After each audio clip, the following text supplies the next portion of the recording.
आखिर भारत में दुकानों और घरों के बाहर नींबू मिर्ची क्यों टांगी जाती है? क्या इसके पीछे की वजह माता लक्ष्मी की बड़ी बहन माता अलक्ष्मी है? चलिए जानते हैं। दरअसल पौराणिक कथाओं के अनुसार सागर मंथन के बाद देवी महालक्ष्मी प्रकट हुई थी, तो उनके साथ में उनकी बड़ी बहन देवी अलक्ष्मी भी प्रकट हुई थी। तब से मान्यता बनी हुई है कि जिस घर में बहुत धन दौलत होती है वहाँ अलक्ष्मी मतलब बंटवारा, झगड़े और बेचैनी भी होती है। और धन दौलत के साथ सुख शांति सिर्फ उन घरों में ही रहती है जो माता लक्ष्मी और माता अलक्ष्मी दोनों को सही से समझते हैं। ऐसा कहा जाता है कि माता अलक्ष्मी को खट्टी और कड़वी चीजें बहुत पसंद होती हैं, जिसकी वजह से कई व्यापारी दुकान के सामने नींबू मिर्ची लगाते हैं ताकि माँ लक्ष्मी अंदर आए और माता अलक्ष्मी बाहर ही रहे। वैसे गाइस, क्या इसके पहले तक इंटरेस्टिंग फैक्ट आपको पता था? और अगर नहीं तो कमेंट सेक्शन में जरूर लिखिएगा। अगर आपके आसपास के सरकारी अस्पताल में आपको समय रहते इलाज और फ्री में मेडिसिन नहीं मिल पा रही है तो इस अधिकार के बारे में जान लीजिए, आपको बहुत फायदा होगा। दरअसल सुप्रीम कोर्ट के मुताबिक संविधान के अनुच्छेद 21 के अनुसार देश के हर एक नागरिक को ये मूलभूत अधिकार प्राप्त है कि उसे सरकारी अस्पताल में समय पर इलाज और फ्री में मेडिसिन दी जाएगी। यही नहीं, सरकारी अस्पताल में मौजूद डॉक्टर आपको वही मेडिसिन देगा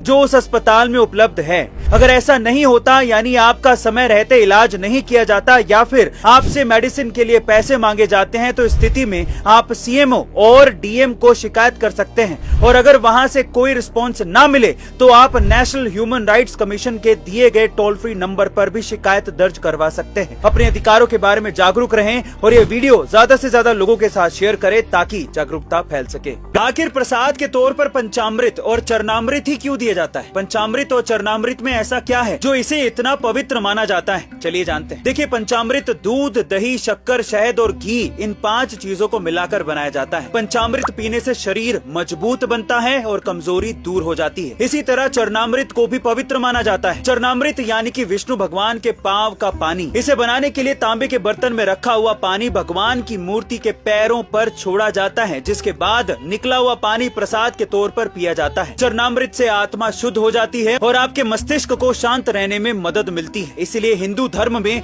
पंचामृत और चरणामृत को पवित्र मानकर प्रसाद के रूप में पिया जाता है। सो गाइस, क्या इसके पहले तक इंटरेस्टिंग फैक्ट आप जानते थे? और अगर नहीं तो कमेंट सेक्शन में जरूर लिखिएगा। क्या शिवलिंग का मतलब किसी जननांग से है या फिर इसका मतलब कोई और है? देखिए, हिंदी भाषा में एक शब्द के 2 या 2 से ज्यादा मतलब निकलते हैं, जैसे कि सूत्र शब्द का मतलब धागा भी होता है और गणित का फॉर्मूला भी होता है। ठीक उसी प्रकार संस्कृत में लिंग का मतलब होता है चिन्ह या फिर प्रतीक, यानी कि शिवलिंग का मतलब होता है शिव का प्रतीक। जैसे हमारा शरीर पदार्थ से बना है और आत्मा उसकी ऊर्जा है, ठीक उसी प्रकार शिव यानी पदार्थ और शक्ति यानी कि ऊर्जा, इन दोनों का प्रतीक शिवलिंग कहलाता है। गाइस, क्या इसके पहले तक शिवलिंग का यह अर्थ आपको पता था? और अगर नहीं तो कमेंट सेक्शन में जरूर लिखिएगा और साथ ही ये भी लिखिएगा, हर हर शंभू।